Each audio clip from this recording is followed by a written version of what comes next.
isso eu acho que é mais Estado e mais geringonça, porque eu acho que esta solução governativa funcionou, e a prova disso, infelizmente estamos a viver um cenário de pandemia, mas a prova disso é exatamente a mesma, porque até a própria iniciativa liberal, que é a favor de menos Estado e menos participação do Estado na economia, nos momentos de aperto foram os primeiros a vir com o chapéu na mão pedir ao Estado financiamento. Isso é público, isso está em todo lado. Deixa-me ouvir então agora o Pedro, por favor. Pedro, estás avisado também? És da opinião de que não há de ser um problema esta luta entre, utilizando as palavras do Tiago, mais no centro do PS com uma ala mais à esquerda do PS, que estejam já a criar aqui dois blocos e que haja aí umas facadas, assim, mais sangue? Não, eu acho que nesta questão, e nós ao longo dos diversos debates que vamos tendo, também já tivemos a oportunidade de falar sobre isto. Eu acho que o PS é naturalmente um partido de esquerda, e aqui radicalizar para aquela esquerda mais radical, acho que de facto não é o espectro político do PS esse, e não será certamente no futuro. O PS é um grande partido, e é um partido que tem certamente no seu espectro político pessoas mais à esquerda, outras se calhar mais ao centro, todos com opiniões válidas, como é óbvio. Mas de facto o ministro Pedro Nuno Santos teve uma maior ligação à esquerda, mas isso é como eu refiro, o crescimento político, seja ele de esquerda ou de direita, passa pelas suas próprias convicções, pelas vivências políticas e pelas próprias funções políticas. E o Pedro Nuno Santos, desde que foi secretário-geral da JTS, passando pelo cargo de secretário de Estado dos Assuntos Parlamentares, e agora como Ministro das Infraestruturas, eu acho que ele assume essa convicção e defende. E aí, como Mário Soares dizia, um político assume-se, e até podem dizer muita coisa sobre o Ministro Pedro Nuno Santos, mas ninguém o pode acusar de que não assume uma posição e refere qual é a sua posição, que é de facto estar à esquerda e lutar por mais Estado. E temos que perceber aqui que, enquanto secretário de Estado, o Pedro Nuno Santos foi responsável pela negociação com a esquerda para a aprovação dos orçamentos de Estado, e, portanto, sabe bem qual é o seu posicionamento e como deve a esquerda posicionar-se no caminho de fazer a geringonça trabalhar.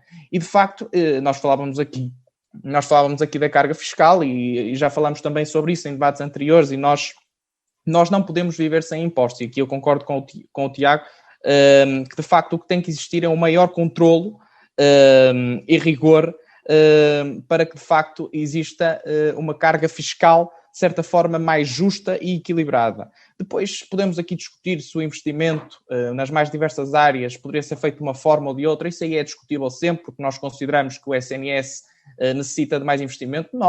Eu sendo socialista, defendo isso. É preciso mais investimento no Serviço Nacional de Saúde. Isso, o investimento nas mais diversas áreas é de certa forma discutível, mas de facto o que eu acho que deve existir é um maior controle, um maior rigor, para que nos tornemos, de certa forma, uma sociedade mais justa e igual. E eu, de facto, aqui mesmo para terminar, eu admiro a frontalidade de Pedro Nuno Santos, e como já referi, um político assume-se sem rodeios e assume qual é o seu posicionamento. E isso eu acho que Pedro Nuno Santos o faz, e acho que é muito importante para qualquer político.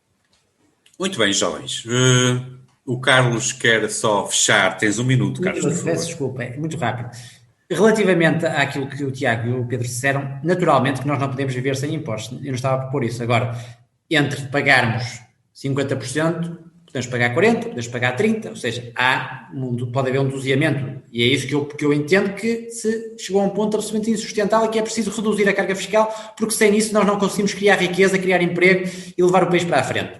Relativamente, por exemplo, à questão de agora esta crise ter provado a tese de que é preciso mais Estado, eu não entendo nada disso. Nós tivemos aqui uma crise de saúde pública que levou a fechar-se o país, e quando se fecha o país, quando o governo impõe que certas atividades fechem, naturalmente que tem que prestar apoio, não é? E até pelo nível de carga fiscal que nos cobrou anteriormente, foi precisamente para uma situação que pudesse ocorrer como esta. E quanto à questão da radicalização ou não do PS, isso naturalmente que o PS tem toda a legitimidade para ir pelo caminho que quiser. Eu só estou a dizer que, do meu ponto de vista, e é normal, porque o meu ponto de vista é à direita, que não é o melhor caminho para o país. Só queria esclarecer. Muito bem, Carlos. Sim, senhora. Vamos avançar então para a grande cena que o Tiago nos trouxe. E o Tiago, logo à primeira vez, traz assim uma cena melodramática. a premente necessidade de se reforçar a contratação de mais psicólogos e assistentes sociais para os centros de saúde, isto por causa da problemática da saúde mental. Este problema é tão mais importante porque nós já o discutimos aqui pelo menos 2 vezes, por diferentes perspectivas e sempre trazidos pela Sara Machado. Isto não foi combinado, mas como a Sara hoje não pôde vir e em sua vez está cá o Tiago, ora ele trouxe este tema. Tiago, o que é que te apraz dizer sobre a saúde mental, então? Eu acho que a saúde mental foi, durante muito tempo, o parente pobre da saúde. Felizmente, tem havido tem estado mais na opinião pública, também muito, talvez, promovido pela pandemia, pelo confinamento, e nós, na Federação de Desporto da Juventude Socialista, estamos a levar a cabo o roteiro da saúde, que depois todas as 18 conselheiras também têm que fazer o seu trabalho de casa. E na nossa reunião com o ACES Tâmega 2, ou seja, o ACES que abrange os concelhos de Penafiel, Paredes e Castelo de Paiva, deparei-me com uma realidade absolutamente aterradora. E acho que era o tema que eu queria trazer para aqui. Eu não sabia que os meus colegas traziam ataques tão ferozes já à direita e à esquerda, por isso decidi, como não sabia bem o que é que podia esperar, decidi trazer um tema que fosse de interesse a nós enquanto comunidade, ou seja, não só à região de Tâmega e Sousa, mas a todo o país, certamente. E estamos a falar de um cenário em que dou-vos um dado, que foi a Associação Académica de Coimbra, lançou um inquérito aos seus estudantes em confinamento, em que cerca de 70% assumia que deixaria de estudar pelo confinamento, e o mais grave aqui é que cerca de 18% dos inquiridos assumiu ter pensamentos suicidas, mas que muito poucos, 18 não, 20%, peço desculpa, mas desses, só de todos os inquiridos, só 18% é que admitia a recorrer à ajuda especializada, e a principal causa para não fazerem eram os custos. E eu acho que, pese embora, desde o último Orçamento de Estado, a saúde mental faça parte da rede de cuidados de saúde primários, eu acho que ainda temos um longo caminho a percorrer. Quando estamos a falar, no caso que os dados que eu tenho para vos apresentar, que é o caso, nomeadamente, do ACES 2, que acredito que seja mais ou menos a mesma realidade em todos os ACES, é que estamos a falar, por exemplo, que em uma unidade que agrega 14 unidades de saúde familiares, que serve 175 mil pessoas, que tem 104 médicos, 140 enfermeiros, tem apenas 2 nutricionistas, 1 terapeuta da fala, 6 psicólogos, 5 assistentes sociais e 1 fisioterapeuta. Eu acho que isto é um rácio demasiado baixo.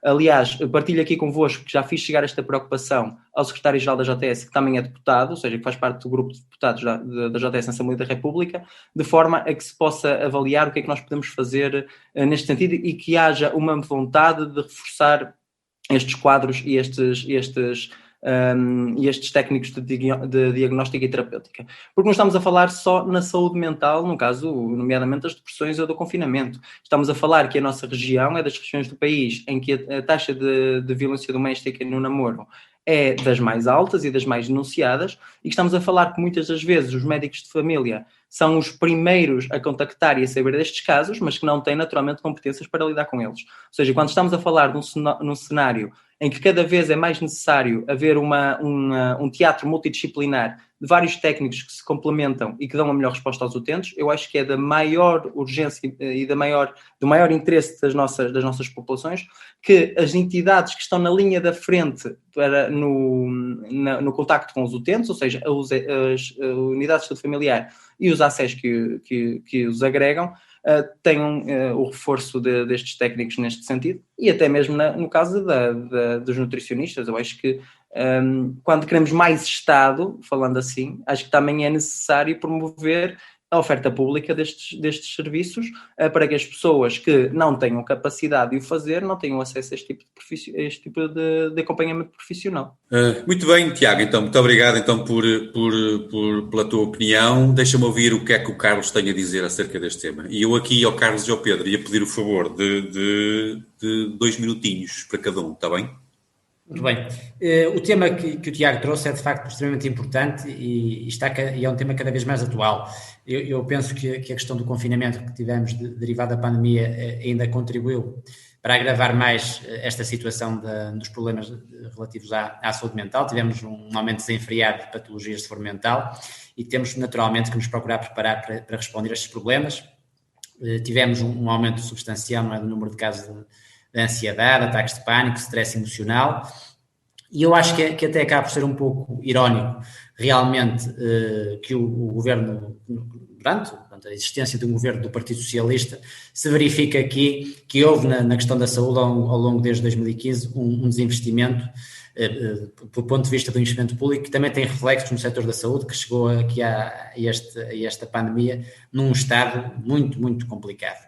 E relativamente à questão de que são precisos mais meios, eu de facto estou de acordo com o Tiago, que são precisos mais meios, e aquilo que eu diria que é fundamental é também termos a capacidade de utilizar toda a capacidade instalada que existe no país, ou seja, não é a questão de ser mais Estado, é a questão de também podermos recorrer ao setor privado e ao setor social, complementando a oferta pública. Ou seja, se de facto, como o Tiago disse bem, a oferta pública não está a conseguir responder aos problemas dos portugueses, nomeadamente aqui nesta região em concreto, mas eu estou convencido que o problema não se cinge de facto a esta região, é um problema do país. Eu considero que, em primeiro lugar, tendo capacidade instalada, temos que procurar recorrer a ela e, naturalmente, que colocando sempre aqui a saúde dos portugueses em primeiro lugar e no centro do sistema. É isso que eu traria, mas naturalmente que estou perfeitamente de acordo que é um problema muito importante e que temos que combater.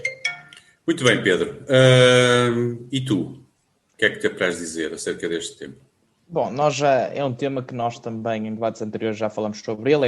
Já fomos falando, sim. Um problema que temos que rapidamente encontrar soluções para eles. E de forma muito rápida, e até porque os meus colegas já tocaram aqui em pontos essenciais, eu acho que nós necessitamos de tratar este problema de saúde como todos os outros que existem. Nós precisamos de adaptar as infraestruturas, necessitamos de mais meios, necessitamos de ter pessoas responsáveis por esta área, mas, sobretudo, eu acho que nós não devemos ter medo de falar com as pessoas e ajudá-las. Nós temos que mostrar essa confiança às pessoas. Acho que o caminho passa por ouvir, em primeiro lugar, as pessoas e incentivar as mesmas a falarem sem medo sobre este problema, sem tabus, sem preconceitos.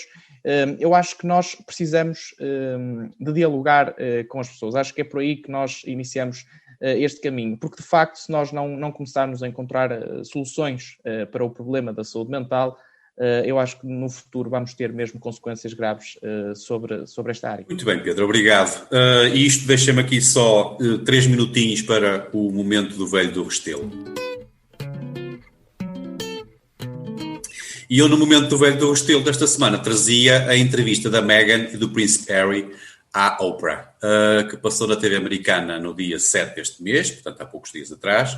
Falou-se do relacionamento do casal com outros membros da realeza, de racismo e como, lá está, o nosso tema, eles parece que adivinhavam, a saúde mental da senhora Meghan, que foi muito prejudicada em todo este tempo de convívio com a família britânica, real britânica.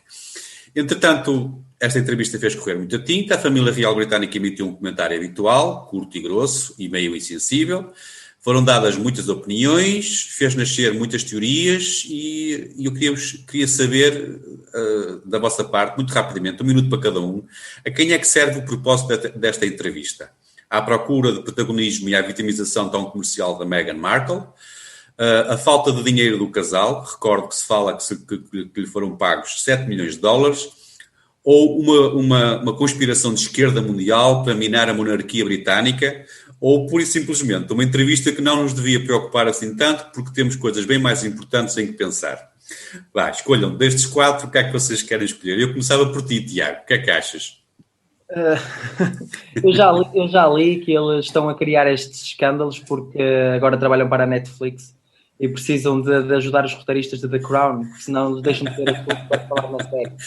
Não, eu sem dúvida que votaria na linha de José Carlos, porque não é os assuntos da família real britânica, acho que não é nem de perto nem de longe a minha maior preocupação, mas contudo, acho curioso que uma família que acha, ou seja, uma família que acha que só por terem nascido na família em que nasceram, lhes dá o direito hereditário de serem considerados família real e de herdarem riquezas e títulos, não se considerem ao mesmo tempo racista. Racista, sim. Porque neste caso não é o termo mais correto, mas é o que está a ser usado. Muito bem. Pedro, o que é que achas? Eu acho aqui, eu também escolheria a linha de acho que este Até é o menor dos meus problemas, é o menor